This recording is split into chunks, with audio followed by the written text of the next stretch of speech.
Élisabeth II est la souveraine la plus célèbre du monde. Pour preuve, dans l'imaginaire collectif, elle est surnommée The Queen. Sa longévité l'inscrit désormais dans l'histoire. Elle s'impose comme la monarque britannique restée le plus longtemps sur le trône, à l'instar de sa trisaïeule Victoria. Du haut de ses 65 ans de règne, elle représente à elle seule toute une époque, à tel point que désormais, la majorité de ses sujets sont nés sous sa couronne. Le règne élisabétain connut bien des tumultes. Malgré tout, Élisabeth II réussit à sauvegarder la pérennité de l'institution qu'elle représente, grâce à une large succession dynamique et populaire. Pourtant, le destin de cette femme était aucunement tracé d'avance. Reconnaissable entre tous, elle s'impose par un style unique et inimitable. Cependant, si la popularité de la reine est à son comble de nos jours, elle ne fut pas toujours ainsi.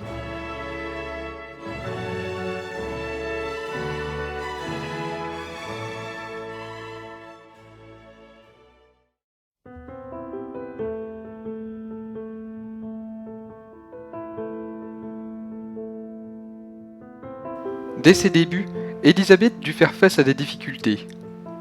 Comme Édouard VII avait mis en place la maison de Saxe-Cobourg-Gotha, le nom de son père, à la mort de Victoria, à la mort d'Élisabeth, la nouvelle maison royale devait être Mountbatten.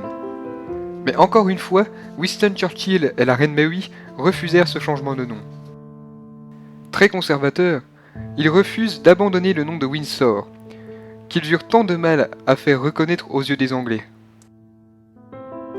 Mais Philippe se plaignit d'être le seul homme du pays à ne pas avoir le droit de donner son nom à ses propres enfants. Après de longues années de disputes entre la reine et son mari, ainsi qu'avec son gouvernement, en 1960, Élisabeth II réussit à faire accorder le nom de Mountbatten Windsor aux descendants de la lignée masculine ne portant pas le prédicat d'altesse royale, ni le titre de prince du Royaume-Uni. La princesse Margaret ne rendit pas non plus la vie facile à sa sœur. Durant les préparatifs du couronnement, Margaret informa Élisabeth II qu'elle désirait épouser l'aviateur divorcé Peter Townsend, qui avait été écuyer de George VI. L'écart d'âge des deux amoureux et la situation de Townsend compliquèrent la décision de la reine. Élisabeth s'accorda un délai d'1 an avant de se décider. Elle espérait que cette relation tant discutée par le grand public et le Parlement s'effondre d'elle-même. Elle voulait réellement accorder ce mariage à sa sœur, mais le divorce était là encore source de désaccord. Margaret finit par abandonner sa relation avec Townsend afin de sauvegarder ses titres et sa renommée.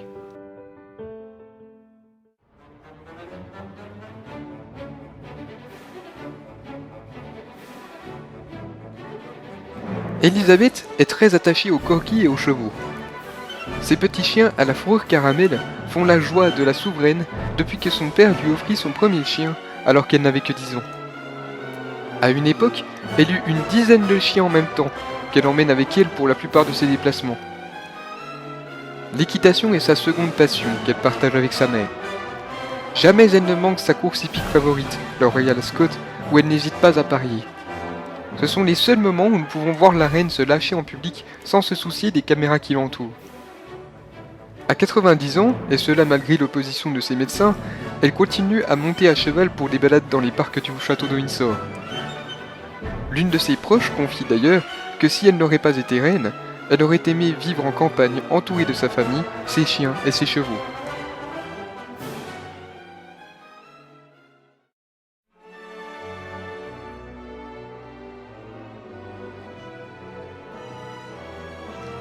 L'Empire britannique s'effondre à la fin du règne de George VI.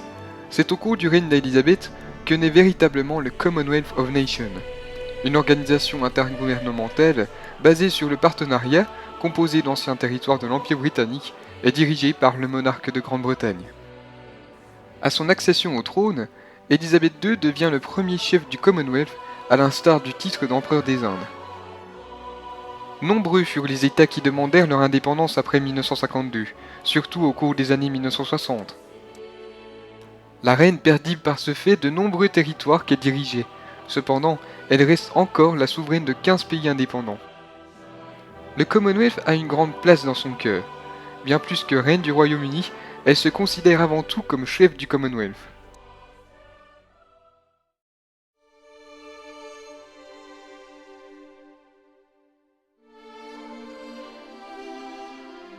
Le métier de roi se cantonne dans un rôle essentiellement représentatif. Le souverain est en fait la personnification de son pays et plus largement du pouvoir monarchique. Les obligations officielles en sont l'essence de ce métier pas comme les autres. La diplomatie permet au souverain d'exister. Au-delà de la politique, il est officiellement neutre. Il est en fait le garant de la continuité monarchique des États placés sous sa couronne. Cette monarchie parlementaire est apparue sous la reine Victoria. Élisabeth II en est sa digne héritière en respectant à la lettre cette doctrine qui dicte l'action royale « Never explain, never complain ». Élisabeth II eut 14 premiers ministres, de Winston Churchill à Theresa May, en passant par Margaret Thatcher et Tony Blair. Si elle ne doit pas montrer de différence entre tous, ses relations avec les différents premiers ministres qui se succédèrent furent changeantes. Des relations qui s'entretiennent par des entrevues hebdomadaires au palais de Buckingham. Avec Margaret Thatcher, par exemple, elle s'opposa fermement à sa politique, mais la Dame de Fer ne tenait jamais compte de son avis. Élisabeth II a la tâche d'ouvrir chaque nouvelle session parlementaire par un discours, écrit par le Premier ministre, prononcé en la Chambre des Lords et paré des ors de la monarchie. Ainsi se déroule le plus important événement politique de l'année. La monarchie rythme la vie britannique. Chaque année, l'anniversaire officiel de la reine est fêté lors d'une parade militaire appelée Trooping the Colour. L'armée, mais aussi le peuple britannique, peuvent alors rendre un hommage pompeux à Élisabeth II. Une parade qui rassemble une majorité des membres de la famille royale et qui est suivie d'une apparition au balcon de Buckingham. C'est justement au cours de l'une de ces cérémonies qu'elle échappa à l'unique attentat commis contre elle en 1981. Un homme tira 6 coups de feu en sa direction, mais il s'avéra que l'arme était chargée de balles à blanc.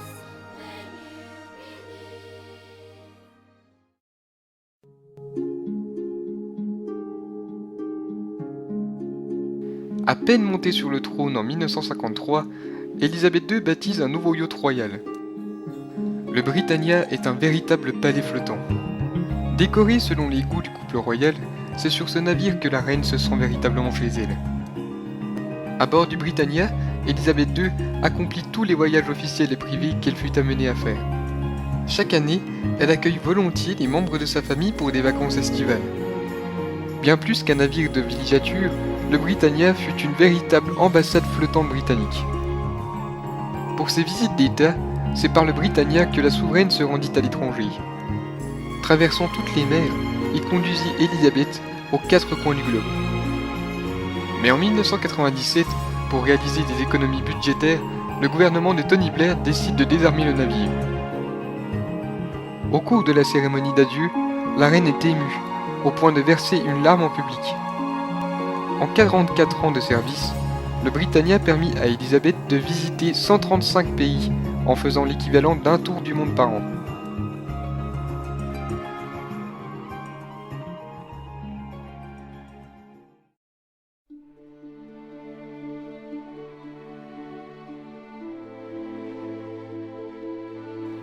En 1977, Élisabeth II célèbre ses 25 ans de règne. Les célébrations organisées à cette occasion montrèrent une popularité réaffirmée pour la souveraine. Mais depuis le début de son règne, Élisabeth doit affronter l'apparition de groupes républicains dans tous les pays qu'elle dirige. L'armée républicaine irlandaise en est le plus violent et le plus actif. C'est justement ce groupe qui demandait l'indépendance complète de l'Irlande qui toucha profondément la reine. En 1979, il assassine Louis Mountbatten, oncle de Philippe et proche du couple. 4 ans plus tard, la reine est réveillée dans sa chambre de Buckingham par un intrus. Elle dut attendre plusieurs minutes avant de voir un garde intervenir. Il lui fallut toute sa patience pour calmer l'homme qui menaçait de se suicider sur son lit.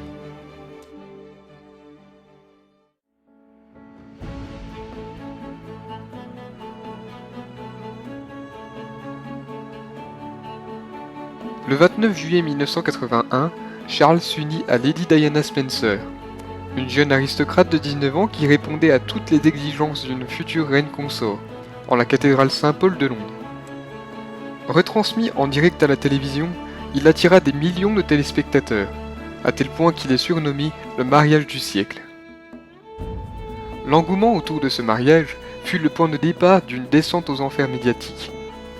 L'intérêt des médias pour la famille royale était grandissant.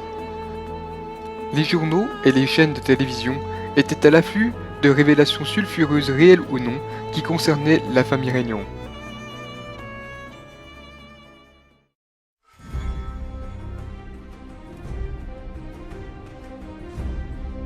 Charles et Diana offrirent à la reine deux héritiers, William et Harry. Si au départ Élisabeth II était enthousiaste face à ce mariage, son point de vue fut chamboulé au cours des années. Charles continuait à fréquenter Camilla Parker Bowles malgré son mariage. Diana ne supportait pas cette relation. Toujours en quête de liberté et d'attention, elle était aussi très peu à l'aise dans l'univers des palais royaux. Boulimique, Diana tombe dans une profonde dépression. La princesse de Galles commence alors à révéler aux médias l'échec de la vie conjugale de son couple. Élisabeth II, qui avait été élevée pour cacher ses sentiments, n'arrivait pas à comprendre son comportement. Finalement, les deux femmes étaient beaucoup trop différentes pour réussir à s'entendre.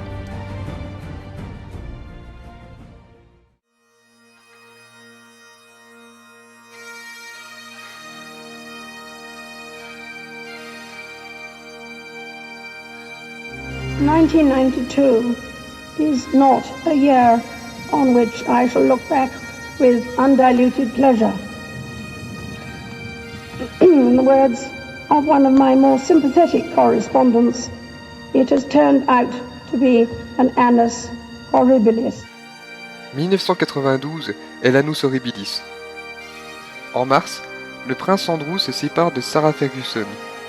En avril, la princesse Anne divorce de Mark Phillips. Et en décembre, Charles et Diana finirent par se séparer. La reine voit alors en une seule année les mariages de ses enfants mis à bas. En plus de ces séparations, Élisabeth II doit faire face à un drame personnel cette année-là. Le château de Windsor est victime d'un incendie en novembre. De nombreuses pièces d'apparat du château sont détruites par les flammes. Il doit alors subir d'importants travaux. Vient alors la question de qui doit financer les réparations. En tant que propriété de la couronne, il revenait normalement au gouvernement d'assurer l'argent nécessaire, et donc aux impôts du contribuable. La presse britannique fit alors pression pour que seule la reine finance entièrement les travaux avec ses propres revenus. À ce moment-là, jamais le sentiment anti-monarchiste ne fut aussi haut. Finalement, le gouvernement demanda à la souveraine de payer un impôt sur le revenu, ce qu'elle accepta. Le palais de Buckingham fut également ouvert au public à certaines périodes de l'année pour aider au financement des travaux.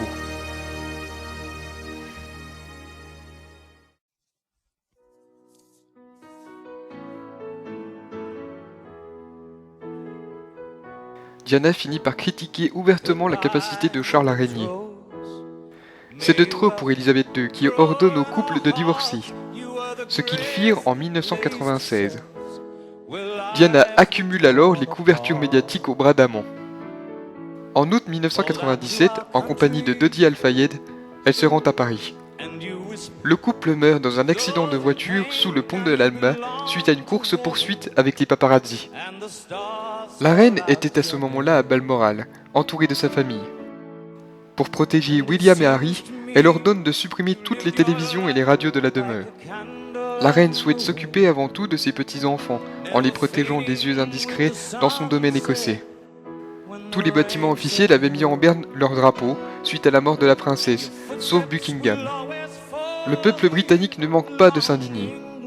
Étant donné que Diana ne faisait plus partie de la famille royale, la reine et la famille Spencer souhaitaient des funérailles privées. Mais là encore, le peuple s'y oppose. Il fallut l'intervention de Tony Blair pour que la reine se résout à rentrer à Londres. Un drapeau est alors mis en berne sur Buckingham et des funérailles nationales dignes d'une altesse royale sont accordées à Diana. Jamais une telle hostilité ne s'était manifestée envers Élisabeth. Pour dissiper le désamour de ses sujets, Élisabeth II prononce un discours télévisé la veille des funérailles où elle exprime son admiration pour Diana et ses sentiments de grand-mère pour William et Harry. Enfin, au moment où le cercueil de la princesse passe devant les grilles du palais, Élisabeth II s'incline respectueusement. Des gestes forts qui finirent par mettre un terme à l'hostilité de l'opinion publique.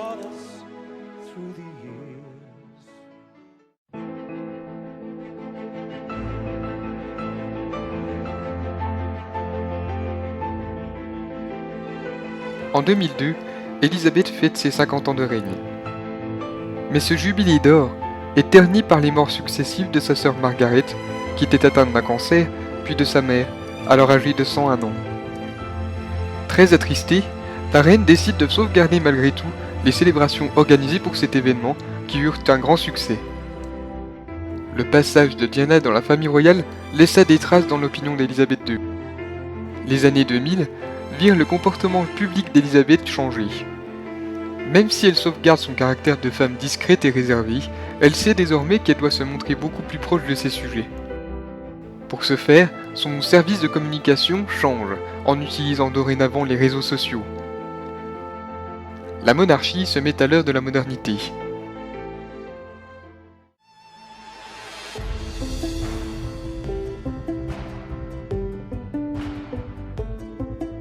Pour preuve de cette modernisation, Élisabeth II accepte l'union de son petit-fils William avec Kate Middleton, une roturière.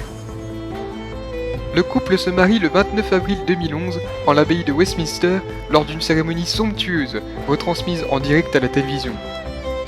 L'engouement autour du couple est tel que jamais la popularité de la monarchie britannique ne fut aussi élevée. Kate et William offrirent deux nouveaux héritiers à la couronne, George et Charlotte. Juste avant leur naissance, la reine obtient le changement des règles de succession au trône. La primogéniture masculine est abandonnée au profit d'une succession directe au premier-né, qu'il soit un garçon ou une fille. Un changement historique pour le Royaume-Uni. En 2012, Élisabeth II fête son jubilé de diamant. Ses 60 ans de règne sont fêtés avec une immense ferveur par les Britanniques. Concerts géants, cérémonies religieuses et parades navales immenses sur la Tamise rythment le cours du jubilé. L'année 2012 fut de grande importance, puisqu'elle est également l'année des Jeux Olympiques à Londres. Pour la cérémonie d'ouverture, la reine n'hésite pas à jouer son propre rôle dans un court-métrage réalisé à Buckingham avec Daniel Craig dans le rôle de James Bond. Un film devenu culte aujourd'hui.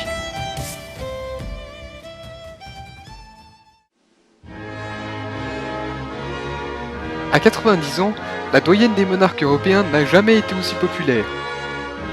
Par sa longévité et son prestige, elle est vue aujourd'hui comme la femme la plus influente et la mieux informée du monde. Toujours vêtue de couleurs vives, pour qu'elle soit vue de tous, sa silhouette est désormais légendaire. Sa retenue en toutes circonstances la rendit mystérieuse. Pourtant, elle occupa son poste avec brio tout au long de ces années. Celle qui vit son règne comme un sacerdoce n'a pas l'intention d'abdiquer. Elle représente à elle seule toute une époque faite de nombreux changements. Son sens du devoir, sa capacité à s'adapter et à moderniser la monarchie firent la force de son règne qui bénéficie d'une image rare aux yeux du monde. Elle seule suffit à représenter le Royaume-Uni. Élisabeth II est et restera The Queen.